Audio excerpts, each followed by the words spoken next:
Hello everyone, welcome to my YouTube channel your preparation guide. इस video में हम आज डिस्कस करेंगे जो हरियाणा सीईटी का एग्ज़ाम होना है, बोल रहे हैं अगस्त या सितंबर तक ले लेंगे, तो उसके बारे में, उसका सिलेबस कैसे पढ़ना है, कैसे तैयारी करनी है, कौन से सब्जेक्ट की कितनी वेटेज है, वो सब मैं आज आपके सामने रखूँगा। उससे पहले मेरे बारे में थोड़ा बता देता हूँ। मेरा नाम बिट्टू है और मैंने जो स्क्रीन पे दिए गए जितने पेपर है ये क्लियर किए हैं हरियाणा, जिसमें Haryana clerk, Haryana police constable, Haryana police sub inspector, इसमें फ़ाइनल में 1-1.5 नंबर से मतलब फाइनल लिस्ट में आउट हो गया था। हरियाणा सीईटी जिसमें मेरे को मिली है ग्राम सचिव की पोस्ट, पर मैंने इसको ज्वाइन नहीं किया था क्योंकि उससे पहले मेरा सीजीएल का रिज़ल्ट आ गया था और मैंने डिविजनल अकाउंट ऑफिसर की पोस्ट पे ज्वाइन कर लिया था, तो मैंने ग्राम सचिव की पोस्ट ज्वाइन नहीं करी थी। आप जैसा कि देख सकते हैं हरियाणा सीईटी में प्री में मेरे मार्क्स थे 75.73 और मेंस में थे 78। आप इसको वेरीफाई भी कर सकते हैं। मेरी रजिस्ट्रेशन आईडी है 155620।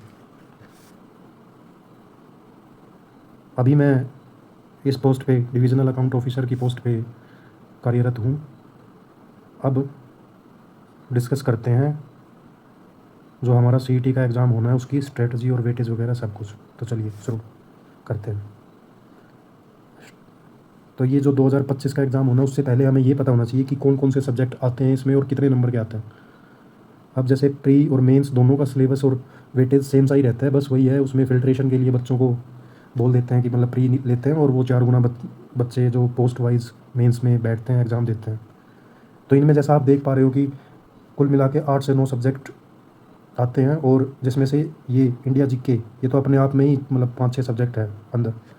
तो Hindi, English, maths, reasoning, Haryana GK, Haryana current और इंडिया जीके, कंप्यूटर और मिसलेनियस में वो क्वेश्चन होते हैं जिनका मतलब किसी भी सब्जेक्ट से लेना देना नहीं होता, जो एग्जामिनर पूछता इसलिए है ताकि कोई बच्चा अटैम्प्ट ही ना कर पाए। बस इसमें वो है ABCD तुक्का लगाओ, जिसका लग गया उसके मार्क्स हैं, जिसका नहीं लगा वो ठीक है।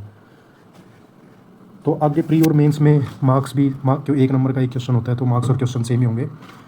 तो जैसा कि देख पा रहे हो कि ऊपर के 4 सब्जेक्ट हिंदी, इंग्लिश, मैथ्स और रीजनिंग ये हो गए 15-15 क्वेश्चन 60 नंबर के। और फिर जो मेन सब्जेक्ट आ गया एक हो गया हरियाणा जीके 25 नंबर की। तो ये दोनों मिला के कितना हो गया 85।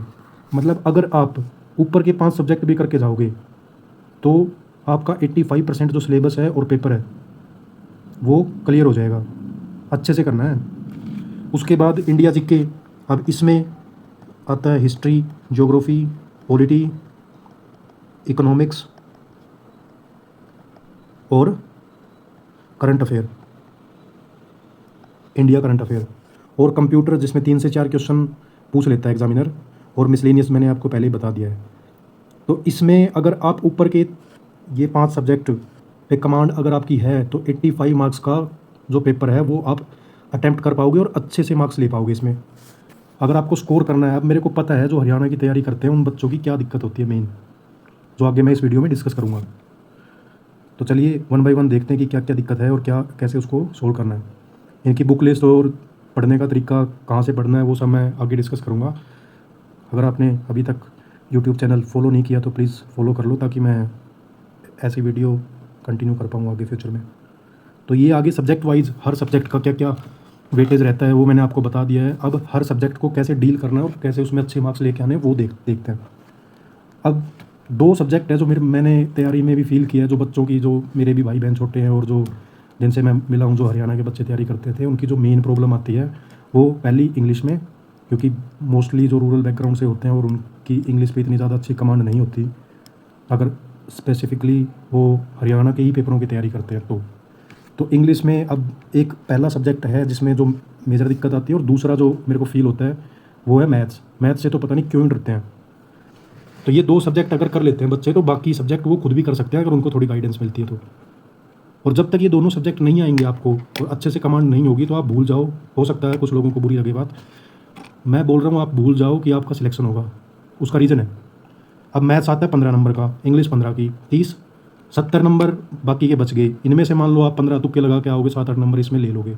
पर जिस बच्चे ने ये दोनों सब्जेक्ट अच्छे से कर रखे हैं और जो सीरियस कैंडिडेट है वो कभी नहीं छोड़ेगा इनको, क्योंकि मैथ्स में तो आपको पता ही है तो क्वेश्चन आएगा या नहीं आएगा, और इसमें अगर क्वेश्चन आता है तो उसकी ठीक होने की प्रोबेबिलिटी 100% ही मानो आप। भाई कोई सिली मिस्टेक ना करे। तो अभी मैं डिस्कस करता हूँ इंग्लिश की, उसके बाद में फिर मैं मैथ्स के ऊपर आते हैं। तो इंग्लिश में क्या करना है, इंग्लिश में पहली बात है डरना नहीं है। अगर डर गए तो फिर पेपर नहीं होगा, कुछ भी होगा दिमाग में अगर ठीक डर होगा और पेपर अटैम्प्ट करके आओगे तो जो आ रहा है क्वेश्चन वो भी गलत कर दोगे, समझ रहे हो ना। तो एक बुक अभी जैसे जिसकी भी तैयारी अच्छी है वो अपने हिसाब से करे, या जिसको थोड़ी गाइडेंस की ज़रूरत है वो यहाँ देखे एक बार। तो एक बुक आती है नीतू सिंह वॉल्यूम 1, ये एसएससी की है बेसिकली, पर इंग्लिश तो सेम है। भले ही किसी चीज़ के लिए पढ़ो आप, रूल थोड़ी चेंज हो जाएंगे, वो कैब थोड़ी चेंज हो जाएगी। तो इसमें क्या होता है, 3 पार्ट हैं इसके। पहला पार्ट है ग्रामर का, जिसमें 8 से 10 चैप्टर आते हैं, जैसे tense, subject, verb, agreement, noun, pronoun etcetera. और दूसरा जो पार्ट आता है वो वोकैब होता है। वोकैब में बेसिकली ईडियम फ्रेजेज आते हैं, वन वर्ड आते हैं, वर्ड मीनिंग पूछते हैं, सिनोनियम पूछते हैं, एंटोनियम पूछते हैं। तो ये 4-5 चीज़ें हैं, एक पार्ट ये है। और तीसरा पार्ट है रीडिंग का, जिसमें बेसिकली वो आपकी अंडरस्टैंडिंग चेक करते हैं कि इंग्लिश को लेकर आपकी अंडरस्टैंडिंग कैसी है। तो इंग्लिश में क्या करना, ये रीडिंग में क्या करना है, तो एक होता है रीडिंग कॉम्प्रिहेंशन, जो अपने एसएससी में नहीं आता है, एसएससी में पूछते हैं, तो इसको स्किप कर सकते हो आप। पर ये तीनों चीज़ आती है, एक पैरा जंबल, मतलब एक पूरा 4-5 लाइन होती है उसमें, और वो काट पीट के ABCD ऐसे ऑर्डर में नहीं होते, आगे पीछे होते हैं, वो अरेंज करने होते हैं अपने को। तो ये भी मतलब नहीं आता अपने जो HSSC के एग्ज़ाम होते हैं, और ये भी बहुत कम आता है, मैंने कम ही देखा है। पर जो ये चीज़ है ना क्लोज टेस्ट, जिसमें एक पैराग्राफ होता है, उसमें बीच बीच में ब्लैंक्स करके, और उसमें बीच बीच में पूछते हैं कि यहाँ पे क्या फिट होगा, 4 ऑप्शन दे देंगे। तो ये लगाओ 4 या 5 क्वेश्चन तो इसी के आते हैं। तो अब अगर 5 क्वेश्चन आते हैं और 15 टोटल आते हैं, तो 5/15 कितना हो गया, 33% पार्ट है इसका, तो इसको इग्नोर नहीं कर सकते हम। और 4 से 5 क्वेश्चन इसके आते हैं, और 4 से 5 मतलब ऐसे 3 पार्ट में 5-5 डिवाइड कर सकते हो आप, ऐसे आएगा। तो इसमें बेसिकली करना क्या है, 3 पार्ट में जैसे मैं बोल रहा हूँ वैसे ही बुक को डिवाइड कर दो आप। उसमें इसका पहले चैप्टर 1 उठाओ, टेंस है या सब्जेक्ट वर्ब एग्रीमेंट है, मेरे को अच्छे से ध्यान नहीं है, तो वो उठाओ, उसके मतलब 5 से 7 रूल पढ़ो डेली। अब मान लो टेंस है, टेंस में है 20 रूल, तो 5 या 7 रूल पढ़े, उसको अच्छे से उस एग्जाम्पल देख के समझा। अगर नहीं समझ में आए तो यूट्यूब पे वीडियो मिल जाती है इसकी, वहाँ से देखा, और ऐसे करके रूल के और जो अंडरस्टैंडिंग है उस टॉपिक की, चैप्टर की, वो बिल्ड करी। और जो उसके लास्ट में है ना 50 से 55 क्वेश्चन वो प्रैक्टिस के लिए दे रखे हैं। अब नई एडिशन में शायद ज़्यादा दे दी हो, पर जब मैंने लगाई थी तो इतने ही 55-60 क्वेश्चन ऐसे ही होते थे एक चैप्टर में। तो वो लगाओ, उससे पता लग जाएगा आपने जो सीखा है वो कितना अप्लाई कर पा रहे हो, क्योंकि रूल याद करने से कुछ नहीं होगा जब तक आप प्रैक्टिस करके और उनको अच्छे से अप्लाई करना नहीं सीखोगे। फिर दूसरे पे आ जाएगा वोकैब। वोकैब भी ऐसे ही है। अब जैसे मान लो आपने इंग्लिश है, क्योंकि मेन है, कईयों की दिक्कत होती है इसमें, तो मान लो एक आधा घंटा ये पढ़ा, आधा घंटा इसको दे दिया। आधे घंटे में शुरू में मान लो 1 वर्ड से शुरू कर लिया आपने, तो डेली के 25 से 30 वर्ड डेली याद करने हैं अच्छे से। इनको याद करने की मेरे को पता है ये दोनों दिक्कत होती है बच्चों की, तो एक में इंग्लिश का और एक मैथ्स का, ये दो का जो याद करने का तरीका है, और जो वीडियो है वो कैब की, नीतू मैम की, और एक और बुक है उसकी भी डाल दूंगा अगर बाद में टाइम बचेगा तो, प्री से पहले, नहीं तो मेन से पहले तो डाल ही दूंगा। तो उसमें क्या है, याद करने की टेक्निक है, कैसे याद करना है इनको, लंबे टाइम तक कैसे याद कर रखना है, वो सब उसमें डाल दूंगा। पर करने ऐसे ही है, अगर मान लो आप 25 वर्ड एक दिन में करते हो, तो महीने में होते हैं 30 दिन, तो 750 वर्ड याद हो जाएंगे आपको, और अच्छे से याद होंगे, क्योंकि 25 वर्ड ज़्यादा नहीं होते, कर सकता है आदमी। तो अभी रीडिंग कॉम्प्रिहेंशन में क्या करना है, क्लोज टेस्ट, ये डेली के 2 लगाने हैं अपने को, क्योंकि ये बेसिकली अंडरस्टैंडिंग पे बेस्ड होते हैं। अगर अंडरस्टैंडिंग अच्छी नहीं होगी तो ये गलत करके आओगे, क्यों। और ये कनेक्टेड होते हैं पिछले 2 से, उसमें ग्रामर भी यूज़ होती है, वोकैब भी यूज़ होती है। तो इसकी मैं डिटेल्ड वीडियो और कैसे वो करना है ये मैंने अभी मोटा मोटा तो आपको बता दिया। उसके बाद आगे जो भी होगा मैं और वीडियो के थ्रू आपको प्रॉपर वो बुक भी डाल दूंगा, और उसमें जो याद करने के तरीके हैं वो भी डिस्कस कर लेंगे। अब दूसरा सब्जेक्ट आता है मैथ्स, जो बच्चों की मेजर प्रॉब्लम है मैथ्स। तो एक इंग्लिश डिस्कस कर ली, और दूसरा अभी जो मैथ्स है इसमें भी काफ़ी बच्चों को दिक्कत होती है, तो इसको डील करते हैं कैसे क्या करना है। तो एक बुक है राकेश यादव क्लास नोट्स। तो ये बेसिकली जो राकेश सर हैं SSC वाले, तो उनके क्लास नोट्स, वो मतलब क्लास में जो पढ़ाते हैं ना, उनको नोट्स की फॉर्म में उन्होंने मार्केट में दे रखा है। तो वो बुक ले लेना, और उसमें क्या करना है, वो कई क्वेश्चन उसमें ऐसे भी होते हैं जो थोड़े हाई लेवल होते हैं, SSC लेवल के होते हैं। तो क्या पता बच्चों को ना समझ में आए, तो आज करवा दूंगा ये वाली जो क्लास नोट्स है ना, अपने चैनल पे खुद भी डाल दूंगा। तो राकेश यादव सर के जो क्लास नोट्स है वो काफ़ी अच्छे हैं, कंसाइज है और कम टाइम में होने वाले हैं। तो उसमें आपने क्या करना है, जैसे एक चैप्टर उठाया, पहले अर्थमेटिक निपटाना है। तो अर्थमेटिक में पहले चैप्टर उठाया, उसके बाद में उसके लेक्चर देखा, फिर उसके बाद प्रैक्टिस की, और उसके प्रैक्टिस के बाद में जो पूरा चैप्टर होने के बाद आपको एक नोट्स बनाने 2 से 4 पेज के, जिसमें फॉर्मूले या फिर कोई कॉन्सेप्ट है, कोई मतलब ट्रिकी चीज़ है, वो नोट करनी है, ताकि एग्ज़ाम के टाइम पे आपको पूरे नोट्स ना पढ़ने पड़ें और वो 1-2 पेज में ही आ जाएंगे वैसे एक चैप्टर का। तो वो 1 या 2 पेज पढ़ के ही आपको पूरा चैप्टर रिकॉल हो जाएगा और आगे दिक्कत नहीं होगी। क्योंकि जब लास्ट का हफ्ता होता है ना, जो जिसमें हम रिवीजन मोड में होते हैं, तो उस टाइम पे वो जो नोट्स हैं ना वो बड़े काम आते हैं। तो इसकी वीडियो अगर आप बोलोगे तो मैं डाल दूँगा, जैसे कोई क्वेश्चन सोल्व करने का तरीका है, कैसे करते हैं, और अगर खुद समझ में आए तो दी बेस्ट है, नहीं तो आप मतलब मेरे चैनल से देख सकते हो। और इसके बाद ये कर लिया, उसके बाद में प्रैक्टिस कर ली, समझ में आ गया, नोट्स बना लिए, उसके बाद में करने हैं PYQ। अब बोलोगे सर कौन से PYQ? जो HSSC में आए हुए हैं पीछे, हर पेपर में प्रैक्टिस सेट आते हैं ना, वो वाले HSSC में हर पेपर के जो मैथ्स का पोर्शन है वो उठाया, और या फिर ये जैसे ऑनलाइन ऐप होती है तो उसमें भी मॉक की फॉर्म में भी डाल देते हैं वो लोग सब्जेक्ट वाइज, तो वो खोला और टाइम लगा के और अच्छे से वो करना है। पर ये शुरू में नहीं कर पाओगे क्योंकि हर चैप्टर कवर होना ज़रूरी है। तो जब आपका 50% से ऊपर सिलेबस हो जाए ना, उसके बाद मॉक देना शुरू कर देना। मेन कंडीशन ये है, आपको डरना नहीं है। अगर डर गए ना फिर नहीं आएगा मैथ्स, इसकी ख़ास बात है ये। तो अगर मैं बोल रहा हूँ, अगर आपने मैथ्स और इंग्लिश दोनों पे कमांड कर ली ना, तो आपका 95% चांस है पेपर नहीं रुक सकता, क्योंकि जो बाकी के सब्जेक्ट बच गए ना, उसमें ऐसा नहीं है कि कुछ रॉकेट साइंस है या कुछ अलग करना है। जो मैंने फील किया ना, बच्चों की 2 ही दुखती रग है, एक मैथ्स है, एक इंग्लिश है। इन दोनों पे कमांड होगी तो टोटल कितने मार्क्स हो गए? 15 इसके और 15 उसके, तो हो गए 30 मार्क्स। अगर मैथ्स अच्छे से करोगे तो मैं बोल रहा हूँ 15 में से 13 से 14 क्वेश्चन आराम से कर दोगे, मतलब 15 भी कर दोगे। और इंग्लिश में भी ऐसे ही सेम है, 13 क्वेश्चन के अराउंड हो जाते हैं। 1-2 क्वेश्चन कई बार तो वो खुद ही HSSC वाले खुद ही गलत दे देते हैं, उनको खुद ही नहीं पता होता क्या आंसर है उसका। तो 13 क्वेश्चन भी मानोगे तो 30 में से 26 मार्क्स यहाँ स्कोर कर सकते हो आप दोनों सब्जेक्ट में। और इन सब्जेक्ट में अगर 26 मार्क्स आ गए तो ये लगा लो आपका सिलेक्शन पक्का ही समझो आप। क्योंकि मेरे को पता है हरियाणा जीके में बच्चे कटने नहीं देते नंबर, वो 2-2 3-3 किताब लेके रखते हैं, उनको पता होता है, उनको मज़ा ही पता नहीं कितना आता है हरियाणा जीके में। अब आगे रीजनिंग का थोड़ा अलग है। रीजनिंग में क्या है, बच्चा जिसने पहली बार देखेगा उसको लगेगा ये क्या दे दिए डायग्राम से, हमसे तो पता नहीं सोल्व होंगे या नहीं होंगे। पर जिस बच्चे ने एक बार कर ली तो रीजनिंग से आसान कोई मतलब पूरे सिलेबस में कोई वो नहीं है। मतलब ऐसे ऐसे बच्चे देखे जो किताब ही नहीं उठाते और रीजनिंग में पूरे नंबर लेके आते हैं। तो रीजनिंग में बुक के थ्रू पढ़ना मैं प्रेफर नहीं करूँगा, क्योंकि बुक में तो ऐसे ही है, कई टॉपिक तो ऐसे होते हैं जो अपनी डेली लाइफ और एनालिटिकल जो पावर होती है वो उससे ही सोल्व हो जाते हैं। जैसे पेपर फोल्डिंग है, कुछ और है इस टाइप के, मतलब एनालिटिकल जो रीजनिंग आती है उसमें पेन उठाने की भी ज़रूरत नहीं होती, वो हो जाती है। कुछ टॉपिक हैं जिनका कंसेप्ट हमें आना चाहिए, जैसे सिलोगिज्म है, उसमें थोड़े कंसेप्ट होते हैं, जो ABCD वो नंबरिंग वाले क्वेश्चन होते हैं, वो वाले क्वेश्चन उसमें थोड़े कंसेप्ट होते हैं। कैलेंडर है, कैलेंडर में थोड़े कॉन्सेप्ट होते हैं।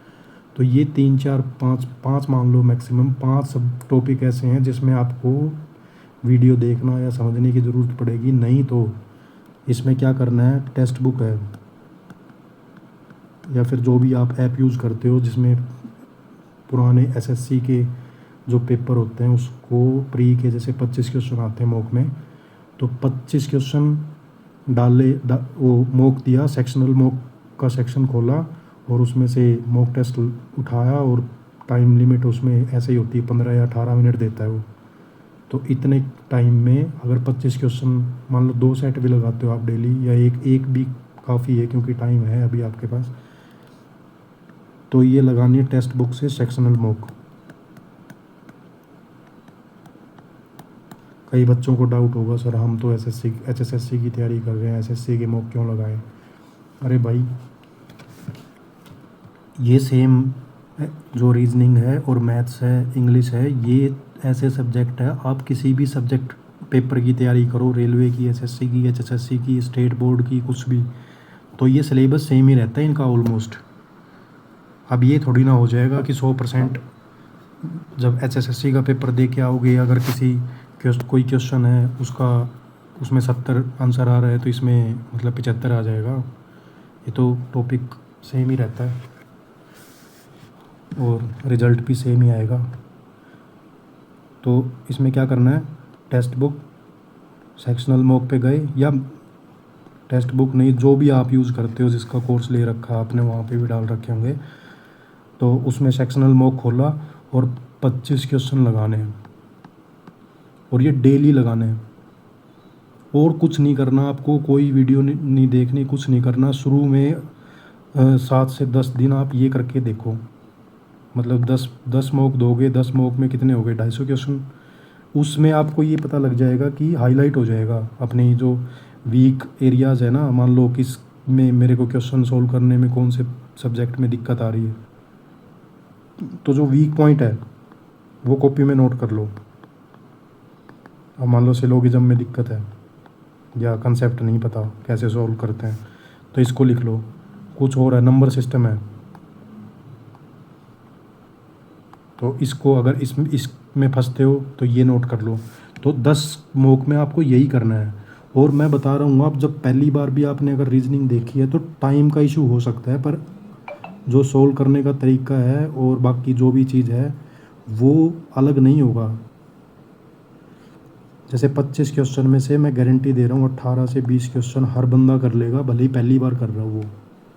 और मतलब वही है, 5 से 7 क्वेश्चन ऐसे होंगे जिसमें बच्चा फंसता है। और यही वो टॉपिक है जो मैं बोल रहा हूँ कंसेप्ट वाइज, कि इनमें कंसेप्ट होता है और ये पढ़ने पड़ते हैं अपने को। पर इन 5 से 7 टॉपिक के लिए पूरी रीजनिंग थोड़ी ना उठाओगे। कॉस्ट टू बेनिफिट जो रेशियो है इसका कम है, इसलिए मैं जब शुरू में किया था तो मैंने कभी भी रीजनिंग की कोचिंग ली ही नहीं। वही है, मॉक के थ्रू दिया, जो भी कमी दिखी उसके बाद में अपना मतलब 5-7 टॉपिक निकले थे, उनकी A4 शीट ली और जो कंसेप्ट है वो उसमें नोट किए।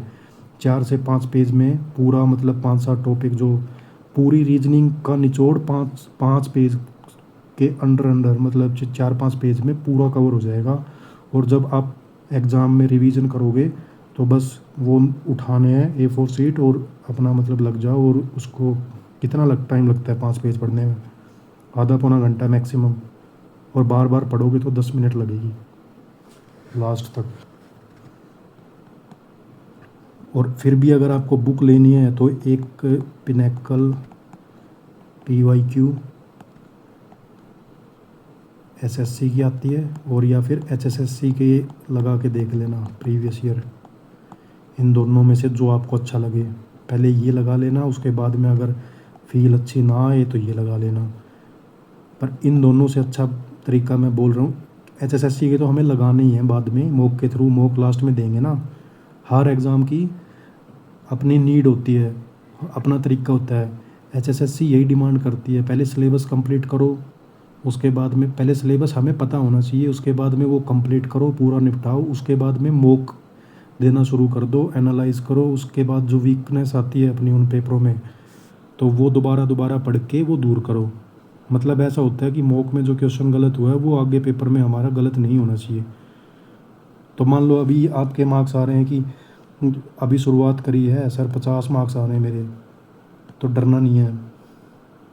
आप, हो सकता है आपका सिलेबस पूरा ना हो, सिलेबस पूरा है तो हो सकता है आप रिकॉल करने में दिक्कत आ रही है, तो इसका मतलब क्या हुआ कि आपका रिवीजन कम है। तो बार बार अपने जो नोट्स है, अपना जो कंटेंट है वो बार बार रिवाइज़ करना है और देखना है कि कहाँ पे कमी है, क्या रिकॉल करने में मेरे को दिक्कत आ रही है। और जो मैं बता रहा हूँ ये तीन सब्जेक्ट का मैंने बता दिया है कि ऐसे ऐसे तैयार करना है। तो उसी तरीके से आप लगे रहना और लास्ट का जब 1 महीना बच जाए तो साथ में मॉक शुरू कर देना। और मॉक में जो कमी दिखती है, अब मान लो पूरा पेपर दोगे आप, उसमें हर सब्जेक्ट आएगा, तो हो सकता है आपका रिवीजन अच्छा ना हो सकता है आपने मतलब कुछ पढ़ ना रखा हो, कुछ ऐसी चीज़ आ गई। तो मॉक का काम यही होता है कि आपकी जो कमज़ोरी है वो बाहर निकालता है। वो डरने के लिए नहीं होता। अब मान लो उसमें किसी भी पॉइंट पे, किसी भी सब्जेक्ट में आपको ऐसा फील हुआ कि ये मेरा कमज़ोर है, तो 1 महीने का टाइम बहुत होता है, तो उस कमी को आप दूर कर सकते हो। तो ये बहुत अच्छा टाइम है। और एचएसएससी में ऐसा नहीं है कि अब की बार, पिछली बार तो सीईटी पहली बार हो रहा था तो पता नहीं था बच्चों को, कई बच्चे कंफ्यूज थे। अब जैसे मेरा ही एग्जांपल दूं तो मैंने प्री मतलब इतना सीरियसली नहीं दिया था, क्योंकि मैं सीजीएल की तैयारी कर रहा था। तो बस एक दिन जाके दे आए थे, हिसार पढ़ता था मैं, हिसार से ही उसी दिन पेपर था और जाके दे आए, जिसमें मेरी हिंदी तैयार नहीं थी और एक ये हरियाणा जीके भी पहले पढ़ी हुई थी काफ़ी पहले, पर इसके प्री से पहले नहीं पढ़ी थी, तो उसकी वजह से मेरे 75 मार्क्स आए थे। बाकियों में तो नंबर ही नहीं कटे। तो अब की बार तो हर बच्चे को पता है कि इसके थ्रू ही नौकरी लग सकते हो और बहुत गोल्डन चांस है। और प्री को इग्नोर बिल्कुल मत करना। जो बच्चा पहली बार पेपर दे रहा है या फिर जिसने दे रखा है उसको तो पता ही होगा। जो पहली बार दे रहा है उसको मैं अच्छे से बता दूं, अगर आपने प्री को हल्के में ले लिया तो मेंस में बैठने का मौका ही नहीं मिलेगा। प्री तो मतलब ये लगा लो आप, मेन से भी इम्पोर्टेंट है। जिन बच्चों का प्री में स्कोर अच्छा था ना, उनको तो पेपर दे के आने की ज़रूरत थी, बस नौकरी हाथ में थी कोई ना कोई, क्योंकि 4 गुना बच्चे बुलाए थे उन्होंने। और ऐसे हो गया, एक्साइज इंस्पेक्टर थी उसमें 6 पोस्ट थी तो ऊपर के 24 बच्चे आ गए। उसके बाद में दूसरी टैक्सेशन इंस्पेक्टर थी, मान लो 12 पोस्ट थी तो ऊपर के 48। तो जो ऊपर के 24 वो पहली पोस्ट के लिए भी एलिजिबल है, दूसरी पोस्ट के लिए भी एलिजिबल है। तो मेंस में मतलब उनके चांस काफ़ी बढ़ जाते हैं जो ऊपर की क्रीम होती है। तो प्री को ही मतलब मेंस मान के देना है, तभी जाके आपका सिलेक्शन अच्छे से हो पाएगा बच्चों। नहीं तो ये रोते रह जाओगी कि हम तो क्वालिफाई नहीं करे, फिर केस करते धरने देते बैठोगे उधर। तो उससे पहले अपना तैयारी पे ध्यान रखो और इधर उधर की बातें छोड़ के, अभी टाइम बहुत ज़्यादा है। अगर डेली 8 घंटा देते हो आप तो सिलेबस भी कंप्लीट हो जाएगा और मॉक के थ्रू जो भी आपकी कमी है वो पूरी कर सकते हो आप।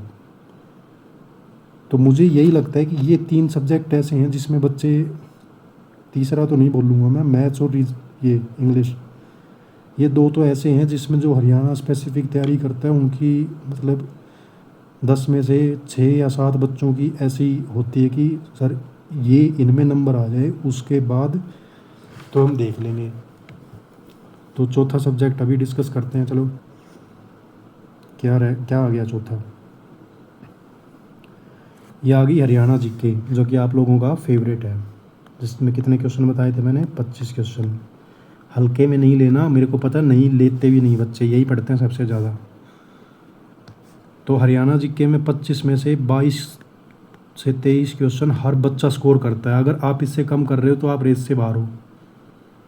तो इसके लिए क्या करना है, कोई भी एक अच्छी बुक, XYZ कोई भी एक अच्छी बुक लेके आनी है मार्केट से, पता करके इधर उधर से, और उस बुक को 4 से 5 बार अच्छे से पढ़ना है विद PYQ। अगर प्रीवियस ईयर क्वेश्चन नहीं करोगे तो आइडिया नहीं होगा। तो अगर इतना कर लिया 4 से 5 बार, याद रखना, बुक मत चेंज करना, बुक वही रखनी है, काली कर दो पे पढ़ पढ़ के, हाईलाइट करके। तो ये करना है। और ऐसा भी नहीं होता कि ये कोई लंबी चौड़ी बुक होती है, 150 से 200 पेज होते हैं मैक्सिमम। तो ये लगा लो आप 10 दिन में ये बुक एक बार रीडिंग हो जाती है इसकी, और उसके बाद तो वो टाइम जो 10 दिन वाला है वो कम ही होता रहता है, क्योंकि थोड़ा इमेज क्रिएट हो जाती है दिमाग में कि हाँ हाँ इसमें इस चैप्टर में ऐसा कुछ पूछा है, इसमें वो, बस वो जब बार बार रिपीट करोगे उसको तो वो दिमाग में छप जाएगी। और मतलब 5-6 बार के बाद में जब वो एग्ज़ाम में क्वेश्चन आएगा आपके पास, तो उसमें आप ऑप्शन मतलब एलिमिनेट करके भी लगा सकते हो। तो ये ऊपर के जो कितने हो गए, 4, एक क्या बच गया, हिंदी। हिंदी डिस्कस कर लेता हूँ, 5 में ही कर दो इसको। हिंदी हिंदी भी बच्चों की काफ़ी अच्छी होती है, कईयों की नहीं होती। जैसे जो अलग एग्ज़ाम की तैयारी करते हैं ना, जिसमें हिंदी नहीं आती, जैसे एसएससी है या रेलवे है या बैंक की जो तैयारी करते हैं बच्चे, उनकी हिंदी वीक होती है। बाकी जो हरियाणा की तैयारी करते हैं उनकी हिंदी अच्छी होती है। जनरल वे में बोल रहा हूँ मैं, पूरा सही नहीं हो सकता कुछ भी ना। तो हिंदी में क्या करना है, हिंदी में एक बुक लेनी है। मैंने जो सुना है, एक सौम्य करके आती है, सौम्य हिंदी। बच्चे बोलते हैं जो हरियाणा की तैयारी करते हैं कि इससे बाहर नहीं आता कुछ भी, जिनका सिलेक्शन हुआ उनकी बात कर रहा हूँ। ठीक बुक होती है ये। तो हिंदी, अब मैं अपना बताऊं तो मेरे ये दोनों सब्जेक्ट की वजह से ही जो सब इंस्पेक्टर का फाइनल लिस्ट में आउट हुआ था, मेरा हिंदी में 6 या 8 क्वेश्चन आए थे, उसमें से 2 ही ठीक थे, बाकी सब गलत थे। और हरियाणा जीके भी जैसे मैं पढ़ के नहीं गया था, आपको बता रहा हूँ, मैं तैयारी दूसरी करता था, तो इस वजह से हरियाणा जीके में भी कई क्वेश्चन गलत हो गए थे। मेरे 64 पॉइंट कुछ मार्क्स थे, 65.2 पे ऐसा कुछ लगी थी उसकी लिस्ट ना, मेरे पास पड़ी नहीं है अभी। तो ये 2 सब्जेक्ट ऐसे इग्नोर नहीं करने। और जो ऊपर के 5 सब्जेक्ट है, तो कितने मार्क्स हो गए, 85। तो अपना अगर इनको अच्छे से करोगे आप, जो कि मेरे को पता है आप कर लोगे, जैसे ये है, ये दोनों, तो ये लगाओ कि बच्चों का अच्छा ही होता है, हिंदी और हरियाणा जीके। और ऊपर के जो 3 सब्जेक्ट है वो मैंने आपको बता दिए कैसे करने हैं, और उसकी वीडियो भी डालता रहूँगा मैं ऊपर के 3 सब्जेक्ट की। और जो बाकी जैसे इंडिया जीके है, इतना वास्ट है ये, कितनी भले ही 1 साल पढ़ लो, आप कर ही नहीं पाओगे इसको पूरा। मतलब सिलेबस जैसे कोचिंग वाले करवाते हैं वो कर देंगे, पर उनको भी नहीं पता होता कितना है, क्योंकि वही है, यूपीएससी में भी तो यही आता है सब। तो इसमें सिलेक्टिव पढ़ना है आपको, ऐसा नहीं है कि पूरी मतलब ग्रंथ उठा लिया और बाद में वो याद ही नहीं आ रहा। इसमें एक तो जितने भी PYQ है वो तो मतलब 100% लगाने ही लगाने हैं। उसके बाद जो नोट्स है वो भी इस हिसाब से पढ़ने हैं, जो PYQ पहले लगा लेना उसमें। और पहले लगाओगे तो आपको आइडिया हो जाएगा कि ये वाले टॉपिक ज़्यादा पूछता है एग्जामिनर। मान लो पॉलिटी है, पॉलिटी ईजी होती है, मतलब पॉलिटी में मेन टॉपिक होते हैं जिसमें आर्टिकल पूछ लेता है और अमेंडमेंट पूछ लेता है या कोई कमेटी पूछ लेता है। और जैसे ये डायरेक्टिव प्रिंसिपल और ये सब कहाँ से लिए है, कौन सी चीज़ कहाँ कौन से संविधान से ली गई है, तो ये सब पूछता है उसमें। तो वो जब आप PYQ लगाओगे तो उसमें आइडिया हो जाएगा कि ये चीज़ें ज़्यादा पूछता है, तो प्रायोरिटी बेसिस पे वो सब पहले करना है। और बाद में अगर टाइम बचे तो आपके नोट्स वगैरह जो भी आप फॉलो करते हो वो अच्छे से पढ़ के चले जाओ, क्योंकि इसमें भी कॉस्ट टू बेनिफिट रेशियो, क्योंकि 85 मार्क्स का तो मैंने आपको बता ही दिया ऊपर पेपर जो आएगा, तो बच गए ऊपर के 15 नंबर। और इन 15 नंबर में भी लक बेस्ड होता है, जिस बच्चे ने जो पढ़ के गया मान लो और वही आ गया पेपर में, उसकी रैंक ऊपर हो जाती है और सिलेक्शन के चांस बढ़ जाते हैं। और जिसका मान लो तुक्का गलत हो गया और जो पढ़ के गया वो ना आया, तो उसके थोड़े मार्क्स कम होते हैं। पर अगर ऊपर के जो 5 सब्जेक्ट मैंने बोले हैं, हिंदी, इंग्लिश, रीजनिंग, मैथ्स और हरियाणा जीके, अगर ये 5 सब्जेक्ट आप अच्छे से करके जाओगे ना, तो कोई माई का लाल नहीं रोक सकता आपके सिलेक्शन को, या फिर मेंस में जो लिस्ट आता है उसमें नाम आने से कोई भी नहीं रोक सकता। तो इसका देखना आप, क्योंकि 4-5 सब्जेक्ट हो गए, अपने आप में ही बहुत बड़ा सब्जेक्ट है। हिस्ट्री, ज्योग्राफी, पॉलिटी, इकोनॉमिक्स और करंट अफेयर भी आती है, तो इसको भी साथ साथ में ही करना। जैसे ऐसे कर सकते हो आप, जैसे ऊपर के 1 या 2 सब्जेक्ट उठाए और अगर टाइम बचता है जैसे 1 घंटा इसको दे दिया। फिर आता है कंप्यूटर के एक बार बहुत गंदा पेपर आया था जिसमें कोडिंग वगैरह पूछ ली थी। उसके अलावा मतलब ठीक पेपर आता है, इतना ज़्यादा हार्ड नहीं होता। और जो बेसिक बुक आती है मार्केट में, वो एक बुक ले लो कोई भी और उसको बार बार पढ़ो, तो उससे आपका पूरा कंप्यूटर वो हो जाएगा। और PYQ तो ये लगा लो आप, हर सब्जेक्ट के करने हैं आपको। उसका सिलेबस कंप्लीट किया, उसके बाद में PYQ, ताकि आपका रियलिटी चेक हो जाए कि आप कहाँ स्टैंड करते हो। आ रहा है ना समझ में? जिस भी बच्चे को कोई डाउट होगा तो वो नीचे कमेंट सेक्शन में बता सकता है कि सर यहाँ पे दिक्कत है, तो मैं पूरी कोशिश करूँगा उसका रिप्लाई करने की, क्योंकि मैं चाहता हूँ इस वीडियो को देख के भले ही एक बच्चे का भी फ़ायदा हो रहा है तो मैं ये वीडियो बनाना मतलब मेरा सफल हो जाएगा। इसके अलावा तो मेरे को नहीं लगता कुछ हो रहा है। एक जो 7वां है साइंस,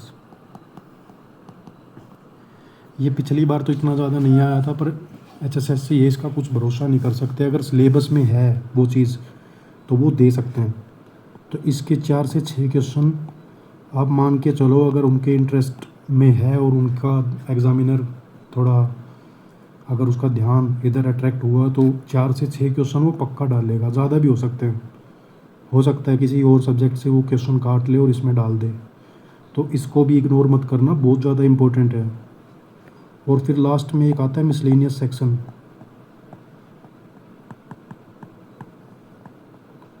मिसलेनियस में वो क्वेश्चन होते हैं जिनका ऊपर के जितने भी सब्जेक्ट है इनसे कोई वास्ता नहीं होता। मान लो कोई पास्ट की का कोई इवेंट हुआ है, या फिर इस टाइप में कोई नोबेल प्राइज़ पूछ लिया, या फिर कुछ ऐसा पूछ लिया जो मतलब सब्जेक्ट से रिलेटेड नहीं होता, या फिर जो ट्रेडिशनल जो हम पढ़ते हैं वो चीज़ नहीं होती, वो थोड़ा हटके होती है। करंट अफेयर से पूछ लेंगे कुछ, मतलब करंट अफेयर भी ऐसा नहीं है कि कोई 6 महीने पुराना, मान लो 3 साल पुराना है तो वो ना करंट बोल सकते उसको, ना ऊपर के जितने भी ये 7 सब्जेक्ट मैंने बताए हैं इनमें से हो सकता है वो।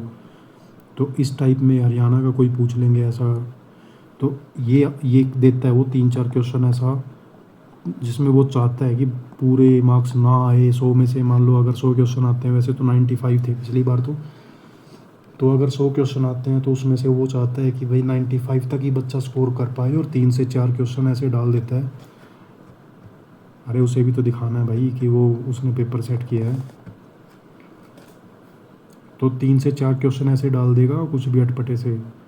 इसमें जिसका तुक्का लग गया उसको नंबर मिल गए, और जिसका नहीं लगा वो पीछे रह गया, ये सब होता है।